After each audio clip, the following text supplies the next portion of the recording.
Ya, event B20, G20-nya sudah ditutup. Tapi bagaimana kemudian ke depannya? Apakah memang ada harapan-harapan yang perlu dibangun dan dikuatkan agar 2023 ini kita bisa lebih tenang dalam menyikapinya? Silakan Pak Dino. Ya. Bagi kita kan tahun depan kita jadi tuan rumah ASEAN. Ya. Oleh karena itu udah ada petunjuk dari Ketua Umum bahwa tema yang kita ambil di B20 kita nggak berubah. Jadi kita kuatkan dan fokuskan ke ASEAN, yaitu digitalisasi dan energy transition tadi. Sehingga kita berharap bahwa momentum itu terbawa di ASEAN. Tadi itu access to credit, access to market, bagi UMKM kita itu bisa kita tetap galakan. Dan kita berharap ya bahwa suasana ekonomi kita stabil dan itu adalah kenapa juga investor melirik ke kita. Our inflation rate is under control. Undang-undang Cipta Karya udah disetujui. Dan kalau dilihat dari recovery COVID kita yang paling bagus kan, atau salah satu lah ya. Dan oleh karena itu kita yakin lah bahwa tahun depan itu of course there will be challenges. Nggak mulus, tapi dasar-dasar kita, fundamental kita udah kuat. Jadi itu nanti dijadikan momen penguatan kawasan yang kebanyakan ini masih negara berkembang untuk sama-sama maju, begitu Pak targetnya? Yes, udah tahu, udah terbukti lah ya. ASEAN itu kalau kita bersatu, sentralitas ASEAN itu dikedepankan, kita lebih kuat bersama gitu daripada main satu-satu. Dan ini yang kita akan angkat di ASEAN tahun depan, bahwa ASEAN Centrality yang dipimpin oleh Indonesia tahun depan. Ini ada yang menarik karena setelah G20 kita ada presidensi ASEAN-nya. Nah ini tentu bisa dibahas juga di Jakarta. Silakan Tisa. Baik.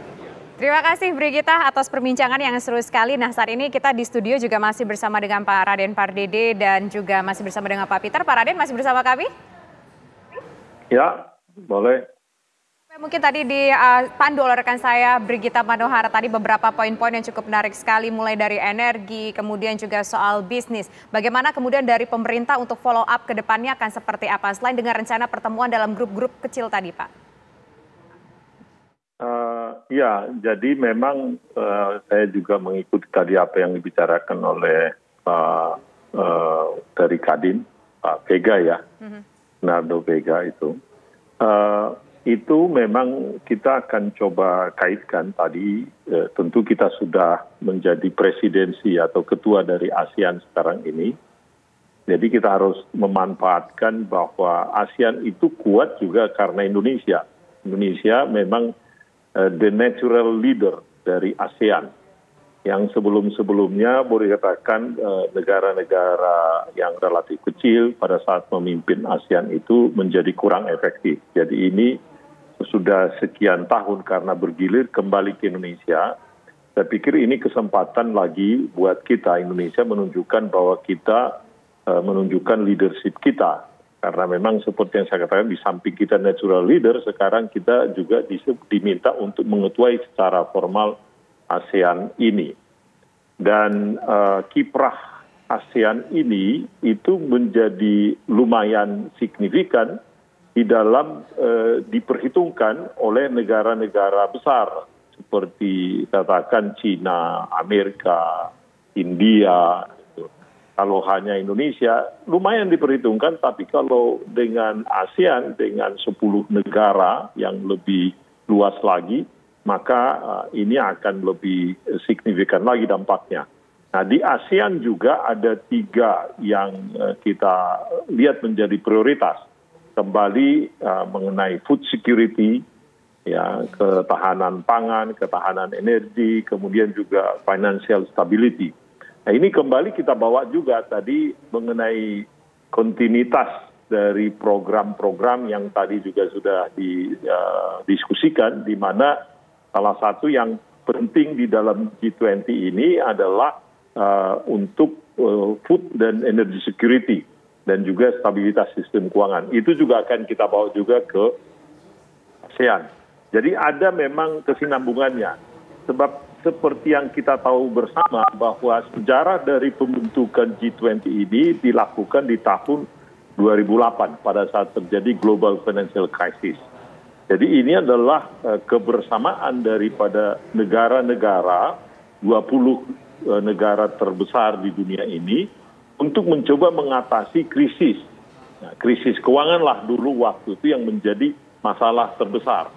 Nah sekarang tentu kita kembangkan bahwa memang di depan mata kita akibat daripada kenaikan suku bunga yang demikian agresif ini, maka potensi krisis itu ada, tetapi bukan hanya krisis keuangan, juga krisis food dan energi. Jadi ini adalah semangatnya sama. Oke, krisisnya banyak dan semangatnya kita juga bersama-sama untuk mengatasi krisis tersebut. Baik, terima kasih Pak Raden Pardede. Nah terakhir saya ingin ke Pak Peter. Pak Peter, menjawab pertanyaan sesuai dengan judul kita. G20 ini apakah merupakan solusi? G20 ini apakah merupakan solusi untuk menghadapi krisis global? Iya atau tidak? Dari hasil kesepakatan yang sudah disampaikan pada hari ini. Kemudian bagaimana dampaknya terhadap perekonomian Indonesia? Singkat saja Pak Peter. Jawaban singkat saya iya. Memberikan harapan untuk kita lebih mampu menghadapi krisis di tahun 2023. Karena kesepakatan-kesepakatan yang diambil di dalam forum G20 pada tahun ini di Bali itu benar-benar memberikan harapan bahwasanya kita bisa bersama-sama, bisa mengambil solusi kolektif di negara-negara besar ya, untuk benar-benar bersama-sama ya, bangkit bersama ya, untuk menyelesaikan semua permasalahan ya. Oke, termasuk juga di Indonesia, ini akan memberikan dampak signifikan. Kalau permasalahan globalnya bisa ditangani, tentunya akan besar sekali memberikan manfaat kepada kita dalam upaya kita untuk tetap bertahan di tahun 2023 nanti. Oke, baik. Terima kasih Pak Peter sudah bersedia berbincang bersama kami dan juga terima kasih tadi bergabung bersama kami Pak Raden Pardede dan juga tadi ada rekan saya Brigita Manohara dari Bali bersama dengan narasumber juga tentunya. Dan demikian pemirsa kebersamaan kita dalam Indonesia Business Forum kali ini. Saya Tisa Noveni undur diri. Terima kasih. Selamat malam. Sampai jumpa.